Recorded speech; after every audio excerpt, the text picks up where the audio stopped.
আইসো এই সামনে চাকাটা, হ্যাঁ বড়। ওকে, আসসালামু আলাইকুম, সবাইকে শুভেচ্ছা জানাচ্ছি। মাসুম মাহবুব দেখছেন ওপেন দ্য ইউটিউব চ্যানেল এবং মাসুম মাহবুব ফেসবুক পেজ। একটু কমাও। ওকে, প্রিয় দর্শক, আপনারা দেখছেন ইরান এবং আমেরিকা প্রসঙ্গে আজকের রাতের লাইভ সেশনটিতে। আমার কাছে যে খবরগুলো আছে, আসলে আজকে আমি কি বলবো, যে এত এত খবর আমি আসলে দিতে পারবো কিনা, কতটুকু মনে রাখতে পারি আল্লাহ ভালো জানে। বিশাল মানে কি বলবো, বিশাল একটা মানে পরীক্ষা, যেন বিসিএস পরীক্ষা দিতে বসবো এখন। এতগুলো প্রশ্ন, এতগুলো উত্তর আছে আমার হাতে। আপনারা কি শুনতে এবং দেখতে পাচ্ছেন ক্লিয়ার? আমাকে একটু কমেন্ট করেন তো, সব ঠিক আছে কিনা। সব ঠিক আছে কিনা আমাকে একটু কমেন্ট করেন আপনারা। যে ভোলা থেকে ভাই আমার নাম বলবেন। আবু কি আবু? ভোলা থেকে আমাদের আবু ভাই কই গেল? খুব দ্রুত চলে গেছে ভাই। আমি আপনার নামটা বলতে গিয়ে অর্ধেক বলার পর চলে গেছে। ভোলা থেকে আমার নাম বলবেন আবু জাফর। জি জাফর ভাই, আমি আপনার নাম বললাম। আপনি গোহিঙ্গারেডের মিষ্টি আর টক দই রেডি করেন। আজকের সবচেয়ে বড় গুরুত্বপূর্ণ খবর কি জানেন? ইউরোপের মধ্যে একজন বীর পুরুষকে পেলাম আমরা। বলা যায় পুরো ইউরোপের মধ্যে একজন, কি বলবো, সিংহ পেলাম, নাকি রয়্যাল বেঙ্গল টাইগার বলবো। স্পেনের প্রধানমন্ত্রী, তাকে আসলে সেলুট না জানিয়ে পারবো না। স্পেনের প্রধানমন্ত্রী তার পার্লামেন্টে আজকে বক্তব্য রেখেছেন। আপনারা আমার থাম্বনেলে তার ছবিটা দেখছেন ডোনাল্ড ট্রাম্পের পাশে। আমি আর নতুন করে ছবি দেখাচ্ছি না, আপনারা দেখে নিন, থাম্বনেলে আছে। তিনি পার্লামেন্টে আজকে বক্তব্য রেখেছেন। তিনি বলছেন, হে ইউরোপ, তোমরা চুপ করে আছো। ওরা গাজায় মানুষ মারলো, লেবাননকে ধ্বংস করছে, এরপর ওরা ইরানে ছুটে গেছে, আর তোমরা চুপ করে আছো, নীরবে ওদের সমর্থন দিচ্ছ। চিন্তা করো, এইরকম থাকবে কি সবকিছু? যদি ইরান জিতে যায়, তোমরা মুখ লুকাবে কোথায়? তিনি বলছেন ইরান হারবে না, ইরান জিতবে। কারণ এই লড়াইয়ের জন্য ইরান 40 বছর ধরে প্রস্তুতি নিচ্ছে। একটি দেশ, একটা জাতি পুরো 40টা বছর ধরে তারা প্রস্তুতি নিচ্ছে এই লড়াইয়ের জন্য, কারণ তারা জানে তাদের শত্রু কে। তিনি বলছেন আপনারা বসে বসে তামাশা দেখছেন, আর ওরা ওই দুটো দেশের নাম বলে বলছে কিভাবে মানুষ মারছে। আপনারা সব সহ্য করবেন? তিনি বলছেন ডোনাল্ড ট্রাম্প মিথ্যা বলছে, আর সেই মিথ্যা আপনারা গিলছেন। আমেরিকা বলছে ইরান নিউক্লিয়ার তৈরি করছে, আর 2 সপ্তাহ পর নিউক্লিয়ার তৈরি সম্ভব হয়ে যাবে, বা সেটা পরীক্ষা করতে পারবে, বা সেটা তাদের সফল হয়ে যাবে। আপনি বিশ্বাস করছেন ডোনাল্ড ট্রাম্পকে? কে বলছে? স্পেনের প্রধানমন্ত্রী।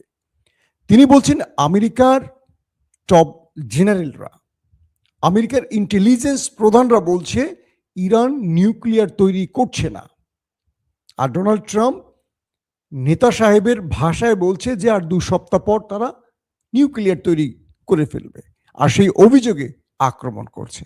যে দেশটির সাথে আলোচনা চলছে আন্তর্জাতিক নিয়ম অনুসারে, সেই দেশের উপর আক্রমণ করা কি বৈধ হয়েছে? ইউরোপ, আপনারা এই প্রশ্ন কি করেছেন কখনো ডোনাল্ড ট্রাম্পকে বা আমেরিকাকে? কে বলছে? স্পেনের প্রধানমন্ত্রী। শোনেন, ইউরোপের একটি দেশ স্পেন, গ্রানাডার ইতিহাস জানেন তো? স্পেন কাদের ছিল, কারা দখল করেছে? তিনি বলছেন যে ইরান আমেরিকার মধ্যে যে যুদ্ধবিরতির আলোচনা ছিল, সেটি ওই দুটো দেশ অবৈধভাবে ভেঙে দিয়ে আক্রমণ করে সকল নিয়ম ভঙ্গ করেছে। তিনি বলছেন এই ইউরোপ একদিন ভেঙে যাবে। আজকে আমরা গ্যাসের সংকটে আছি, আজকে আমরা তেলের সংকটে আছি। কাদের জন্য? ওই দেশগুলোর জন্য। ওরাই আক্রমণটা শুরু করেছে। আপনারা কেউ আওয়াজ করবেন না? ওরা নিরীহদের উপর হামলা করবে, আক্রমণ করবে, আপনারা কেউ কথা বলবেন না? কিন্তু আমেরিকা যখন আপনাদেরকে ডাকে, লেজ গুটিয়ে চলে যান, ন্যায় অন্যায় কিচ্ছু দেখবেন না। আপনারা সভ্য জাতি হিসেবে নিজেকে দাবি করেন, তাহলে সভ্যতার কিছু প্রমাণ দেখান। কে বলছে? স্পেন প্রধানমন্ত্রী বারবার শব্দটা বলছি কেন, ভালো করে শুনবেন। তিনি বলছেন যারা আজ আমেরিকার এই কাজে চুপচাপ আছেন, একদিন আপনাদের দিকে বিপদ আসবে। আপনারা যদি পারেন সোচ্চার হন, অন্যায়ের বিরুদ্ধে সোচ্চার হন। তিনি বলছেন স্পেন এই যুদ্ধে কখনো ওই দুটো দেশের পক্ষে দাঁড়াবে না, যা তাতে যা হয় হবে। স্পেন পূর্বে যে ভুলগুলো করেছে, আমাদের পূর্বপুরুষরা যে ভুল করেছে, সেই ভুল যতদিন আমি প্রধানমন্ত্রী আছি আমি করতে দেব না আমার দেশকে এবং আমার জাতিকে। একটা মুসলিম দেশ এই কথা বলতে পারেনি, স্পেনের প্রধানমন্ত্রী বলছে। আবার সেলুট। তিনি বলছেন এই যুদ্ধে আমার সমর্থন থাকবে ইরানের পক্ষে। আল্লাহু আকবার। আপনি শুনছেন কানে হাত দিয়ে, নাকি আমার কথা মগজে গেছে? আমি কি বলেছি আপনারা শুনছেন? স্পেন ইউরোপের একটি শক্তিশালী দেশ, স্পেনের প্রধানমন্ত্রী আজকে তার পার্লামেন্টে বলছেন, পুরো ইউরোপকে ধুয়ে দিয়েছেন, কাপড় খুলে দিয়েছেন, যে তোমরা কি করছো, নিজেকে সভ্য দাবি করছো। আর ওরা নেতা সাহেব কখনো গাজা, কখনো লেবানন, কখনো ইরান, কখনো সিরিয়াতে টার্গেট করে হিট করবে, আর তোমরা তালি দিবে, তাদের সমর্থন দেবে। মনে রাখবে তোমাদের দুয়ার এই বিপদ আসবে। দর্শক, আমি এই খবরটাকে আর লম্বা করতে চাচ্ছি না, যতটুকু বলছি আপনারা হয়তো বুঝতে পারছেন। শুধু স্পেনের প্রধানমন্ত্রীর কথাগুলো আমি এত ধৈর্য সহকারে আপনাদের গুছিয়ে বলার চেষ্টা করছি, তার বক্তব্যটাকে। আপনারা হয়তো পরবর্তী আন্তর্জাতিক কোনো গণমাধ্যমে তার বক্তব্য শুনতে পারবেন। আসেন, আমি ধারাবাহিক আজকে খুব বিস্তারিত আলোচনা করব না, প্রচুর নিউজ আমার হাতে আছে, যতটুকু পারি দিয়েছি, যতটুকু ব্রেনে আছে। ভুলে যদি যে একটার পর একটা ধারাবাহিক আসলে মনে রাখা খুব কষ্ট।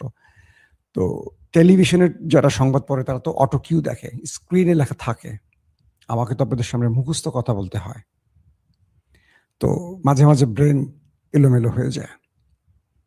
জি, ইউসুফ খান বাগদাদের ভাই, আমি তার নামটা বেশি বলি কেন জানেন? তিনি বাগদাদে আছেন, যেখানে ইরান আমেরিকার খেলা চলছে প্রতিনিয়ত। তার জন্য আমার খুব মায়া লাগে। আল্লাহ তাকে সেফ করুক, তার পরিবারের কাছে ফিরে আসুক। ইরান বলছে যে আমেরিকা যুদ্ধবিরতির নামে যে আলোচনার কথাগুলো বলছে এগুলো মিথ্যে কথা, আমাদের সাথে তাদের কোনো আলোচনা হয়নি। আমেরিকা মূলত নিজের সাথে নিজে আলোচনা করছে আর গণমাধ্যমে মিথ্যাচার করছে। আমরা তাদের কাছে না যুদ্ধবিরতি ভিক্ষা চেয়েছি, না কোনো দেশের মাধ্যমে যুদ্ধবিরতির প্রস্তাব দিয়েছি। আমেরিকা ইরানের নাম করে যতগুলো বক্তব্য দিয়েছে এগুলো সব মিথ্যা। বরং তারা আলোচনা করছে, সেটা তারা নিজেরা নিজেদের সাথে করছে, অর্থাৎ ডোনাল্ড ট্রাম্প নিজের সাথে নিজে আলোচনা করছে।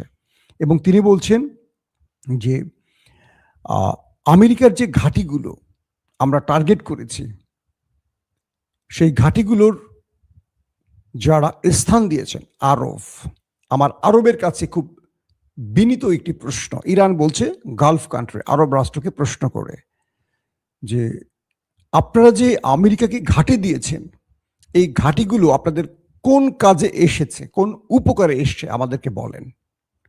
যখন আমরা হামলা করছি, অ্যাটাক করছি মার্কিন ঘাঁটিগুলোকে লক্ষ্য করে, আপনারা অনেকে আমেরিকাকে পেছন থেকে মদদ দিচ্ছেন, তাই তো?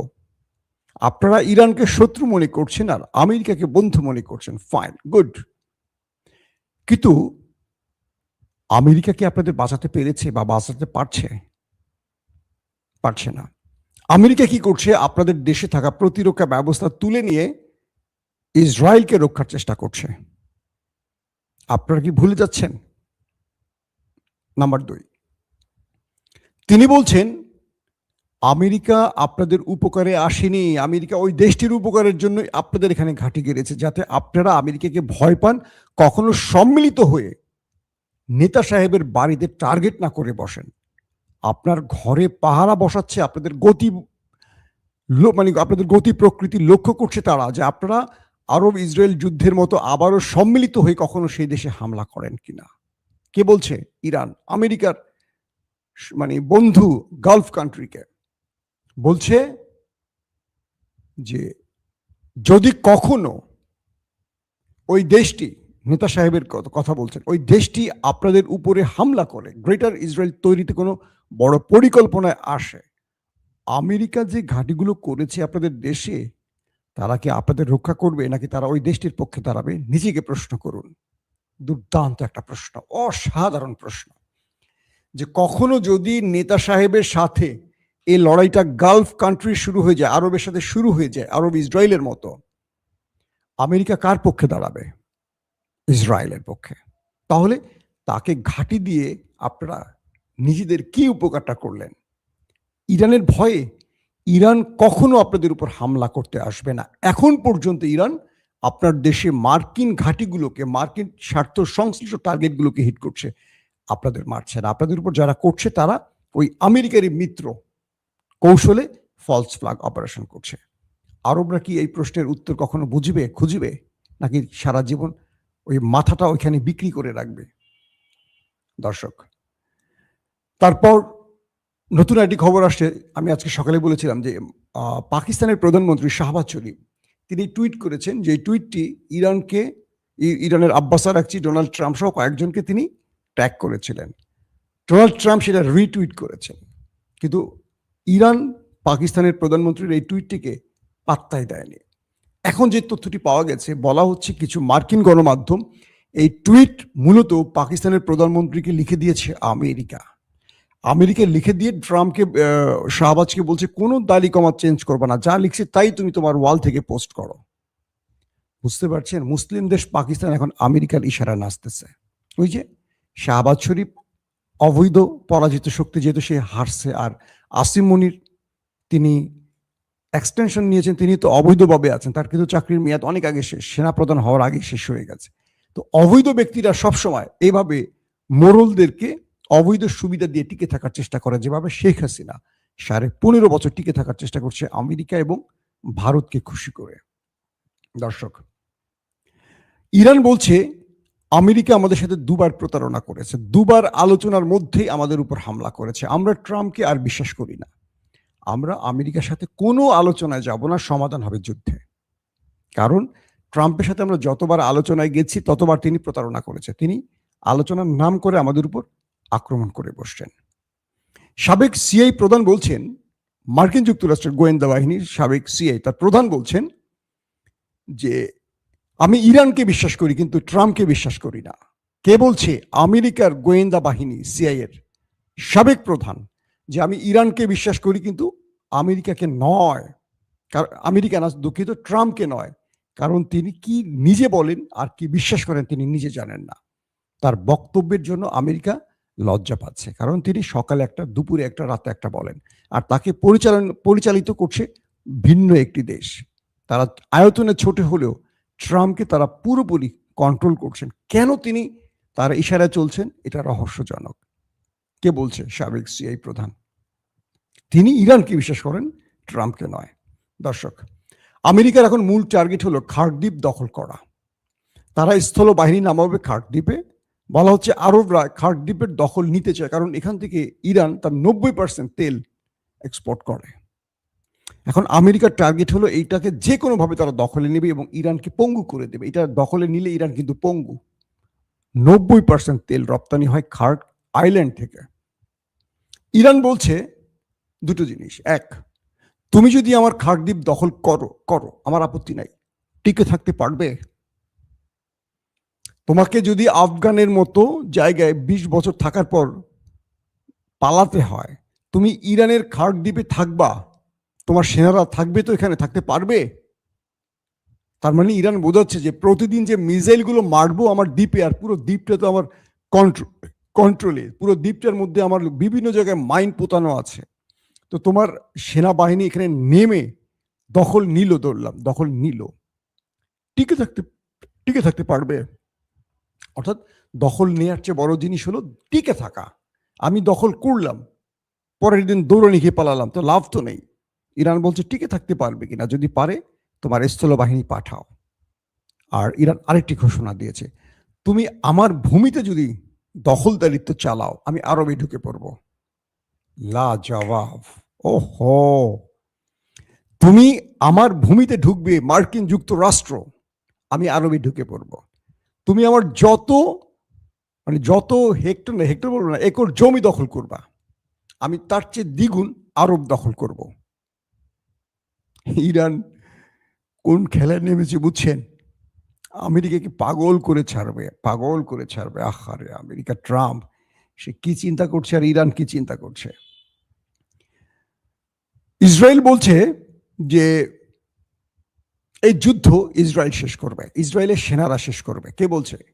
ইসরায়েলের রাষ্ট্রের পক্ষ থেকে বা নেতানিয়াহুর পক্ষ থেকে বলা হয়েছে যে এই লড়াইটা শেষ করবে ইসরায়েলের সেনাবাহিনী, এবং আর মাত্র কদিন পর বিজয় নিয়ে এই লড়াই শেষ করবে ইসরায়েল। ওরে বাবারে বাবারে বাবারে বাবারে বাবা! তার মানে এই লড়াইটা আমেরিকাকে নামিয়েছে সেই দেশটি, এবং আমেরিকাকে তারা পাত্তা দিচ্ছে না। আমেরিকা থাকুক আর না থাকুক, ওদের টার্গেট ইরানকে শেষ করা অথবা নিজেরা শেষ হয়ে যাওয়া। স্যামসাং পদ্ধতি। তাই আজ সাহস করে বলছে এই লড়াই আমরা শেষ করব, আর মাত্র কয়েক সপ্তাহ বাকি আছে, ওয়েট। তার মানে বড় কিছু হতে যাচ্ছে। তবে আজকে একটা খুব ভয়ঙ্কর দৃশ্য ঘটে গেছে সেই দেশটি তেল আবিবে। এটা খুবই সিগনিফিক্যান্ট, খুব মন দিয়ে শুনবেন শব্দটা। আজ সেই দেশটির ভেতরে হাজার হাজার কালো কাক সেই দেশটি ছেড়ে পালাতে শুরু করেছে। একটা দুটো বা শত নয়, হাজার হাজার, পুরো আকাশ কালো করে। আমি ভিডিও দেখেছি, পুরো আকাশ কালো করে আবাবিলের মতো সেই দেশ থেকে কালো কাকগুলো, পাখিগুলো সেই দেশটি ছেড়ে পালাচ্ছে। ওই দেশটির বিভিন্ন প্রবাদে আছে, বিভিন্ন তাদের ধর্মগ্রন্থে আছে, সায়েন্স কি বলবো, তাদের যে মানে বিজ্ঞান শেখানো হয় সেখানে কিছু থিমে আছে, কিছু বার্তা বা মেসেজে আছে। যখন কোনো দেশ থেকে পাখিরা এভাবে অগণিত পাখি চলে যায়, ধরে নিতে হবে সেখানে কোনো বড় বিপদ আসছে, বড় কোনো মহামারী কিংবা বড় যুদ্ধ আসছে। তাহলে এখন চলছে কি? ইরান আর তাদের যুদ্ধ। পুরো দেশটির মধ্যে একটা আতঙ্ক সৃষ্টি হচ্ছে, একটা অশনি সংকেত হিসেবে দেখা হচ্ছে সেই দেশটি থেকে হাজার হাজার কালো পাখি, কালো কাক কেন উড়ে চলে যাচ্ছে অন্য কোথাও। তার মানে কি শিগগিরই এই বাহিনী আর কি, খামেনি বাহিনী সেখানে বড় কিছু ঘটাতে যাচ্ছে। কি হতে পারে সেটা? কারণ ইরান বারবার বলছে আমরা আমাদের মূল শক্তি এখনো ব্যবহার করিনি, আমরা শত্রুর শক্তির সাথে তাল মিলিয়ে খেলতে চাই। মানে কি বুঝছেন? যতটুকু দিয়ে শত্রুকে দুর্বল করা যায় ততটুকুই তারা ব্যবহার করছে। শত্রু যখন তার আক্রমণের ধার বাড়াবে, ইরান তার ধার বাড়াবে, তার পকেট থেকে নতুন নতুন করে মিসাইল বের করবে, ড্রোন বের করবে। ইরান বলছে শত্রুকে আমরা তাড়িয়ে মারতে চাই। এখন যে খবরটি একটু আগে দিলাম যে হাজার হাজার কাক, এটা নিয়ে হয়তো আপনারা কাল পরশু অনেক গণমাধ্যমে খবর পাবেন। এটা তাদের জনগণকে হতাশ করে ফেলছে, আতঙ্কিত করে ফেলছে, তাদের জন্য একটা ভয়ঙ্কর বার্তা হিসেবে দেখা হচ্ছে। ইরানের প্রেসিডেন্ট মাসুদ পেজেশকিয়ান আজকে রজব তৈয়ব এরদোয়ান, তুর্কি প্রেসিডেন্টের প্রশংসা করেছেন। বলছেন যে মুসলিম উম্মার জন্য তুরস্ক একটি আশীর্বাদ। এরদোয়ান শুধু গাজা নয়, লেবানন, সিরিয়া, বিভিন্ন দেশে তিনি মানে বড় ভূমিকা রেখেছেন। আজকে ইরানের জন্য তারা যে ভূমিকা রাখছেন এটির প্রশংসা করছি আমরা। কারণ প্রতিদিন এরদোয়ান নেতা সাহেবের বিরুদ্ধে বক্তব্য দিচ্ছেন, তার বিরুদ্ধে সবাইকে ঐক্যবদ্ধ হওয়ার ডাক দিচ্ছেন, ঘোষণা দিচ্ছেন। আরবদেরকে এরদোয়ান চেষ্টা করছেন যে কোনোভাবে যেন ওরা ওই দেশটির পক্ষে না দাঁড়িয়ে ইরানের পক্ষে দাঁড়ায়। তো এই চেষ্টার খবরটি জানেন ইরানের প্রেসিডেন্ট মাসুদ পেজেশকিয়ান। তাই তিনি রজব তৈয়ব এরদোয়ানের প্রশংসা করে বলেছেন, আমার ভাই, আমার বন্ধু বিপদে আমাদের পাশে আছে এবং আমরা তাদের পাশে থাকব। এবং তিনি মুসলিম উম্মার জন্য যে কাজটি করছেন এটা আমরা ইরানবাসী সারা জীবন মনে রাখব। আরেকটি দুঃখজনক ঘটনা হলো ইরান এবং রাশিয়ার মধ্যে যে সাপ্লাই লাইন কাস্পিয়ান সাগর, জানেন তো আপনারা, এখানে আজকে ওই দেশটি, নেতা সাহেবের দেশটি আক্রমণ করেছে। বলা হচ্ছে এই কাস্পিয়ান সাগরটিতে ইরান এবং রাশিয়ার, অর্থাৎ ইরানের সাথে কিন্তু রাশিয়ার কোনো বর্ডার নেই, এই কাস্পিয়ান সাগর দিয়ে তারা প্রবেশ করে। তো এখানে যে বন্দরটি তৈরি হয়েছে সাপ্লাই লাইনের, এখানে হামলা করা হয়েছে। এখন পর্যন্ত রাশিয়ার কোনো বক্তব্য পাইনি, আমরা খোঁজ নিতে চাই রাশিয়া এই ব্যাপারে কি বক্তব্য দেয়। পাশাপাশি ইরান আজকে সেই দেশটির মধ্যে, আমি আজকে ইরানের খবরগুলি কম বলছি কেন জানেন? ইরান তো আলু পটল মারছে কম বেশি, এটা তো প্রতিদিন বলছি। আজকে কিছু নতুন খবর দিতে চাই, সংক্ষিপ্ত এবং ডিটেলস আলোচনা না করে পয়েন্ট ধরে ধরে আমি আপনাদের খবর দিতে চাই। কতগুলো খবর মানে চেয়েছিলাম সিরিয়ালে দেবো, অনেক সময় ভুলে যাই। আরেকটি ব্যাপার হলো যে ওই দেশটির নেতা সাহেবের দেশটির একটি জাহাজ কন্টেনার ভর্তি করে ইউরোপ এবং আরবের কিছু দেশ পার হয়ে আসছিল। তো ইউরোপ সেই জাহাজটিকে আশ্রয় দেয়নি, তুরস্ক সেই জাহাজটিকে কোনো বন্দর করার সুযোগ দেয়নি। সব দেশ থেকে প্রত্যাখ্যিত হয়ে এই জাহাজটি অবশেষে এসে মিশরে আশ্রয় পেয়েছে। কাদের? নেতা সাহেবের। এই জাহাজটিতে বিস্ফোরক বোঝাই করা, যেটা ইরানের বিরুদ্ধে তারা ব্যবহার করবে। কল্পনা করেন, ইউরোপ তাদেরকে আশ্রয় দেয়নি, তুরস্ক তাদের আশ্রয় দেয়নি, আরো কিছু দেশ আশ্রয় দেয়নি। মিশর পৃথিবীর সবচেয়ে বড় সামরিক বাহিনীর দেশ, জানেন? সামরিক সদস্যদের দিক থেকে 1 নম্বরে কিন্তু মিশর। সেই মিশর নেতা সাহেবের ইসরায়েলের জাহাজকে আশ্রয় দিয়েছে, বন্দর করার সুযোগ দিয়েছে মিশরে। এর চেয়ে দুঃখজনক ঘটনা আমাদের জন্য আর কি হতে পারে? দর্শক, যে খবরগুলো দিলাম, আশা করি এই খবরের মধ্য থেকে, আমি জানি না কোনটা আপনাদের বেশি ভালো লেগেছে, আমি চেষ্টা করি আপনাদেরকে প্রতিদিন নতুন নতুন খবরগুলো দেওয়ার জন্য। আজকে সন্ধ্যায় খবরটি দেইনি, তাই রাতে সবগুলো খবরকে এক করে আপনাদেরকে প্রেজেন্ট করার চেষ্টা করেছি। একটা বিষয় মনে রাখতে হবে, শেষ এক লাইনে একটা কথা বলি। আজকে আরবরা মনে করছে ইরান তাদের শত্রু। মনে রাখবেন, নেতানিয়াহু যে ঘোষণাটি দিয়েছে, গ্রেটার ইসরায়েল বা যে ম্যাপটি তৈরি করেছে, সেখানে সৌদি, জর্দান, তুরস্কের নামটিও আছে। তারা যদি মনে করে যে মারছে ইরানকে, আমাদের কি? মনে রাখবেন, ইরান যদি শেষ হয়ে যায়, এরপর আরবে হাত দেবে তারা, তখন তাদের পাশে কেউ দাঁড়াবে না। এই ঐক্যহীনতা আমাদের দুর্বল করছে, আমাদেরকে কেউ ঐক্যবদ্ধ করতে পারছে না। স্পেনের প্রধানমন্ত্রী যেটি বলছেন, সেই কথাগুলো যদি আমরা একটু মন দিয়ে শুনি, তাহলে আমাদের ঐক্যবদ্ধ হওয়ার পথে আর বাধা থাকে না। আবারও বলছি, আমরা যুদ্ধ চাই না, আমরা শান্তি চাই। আমরা চাই হানাহানি বন্ধ হোক, এই রক্তারক্তি বন্ধ হোক, পৃথিবীটা শান্তিময় হোক।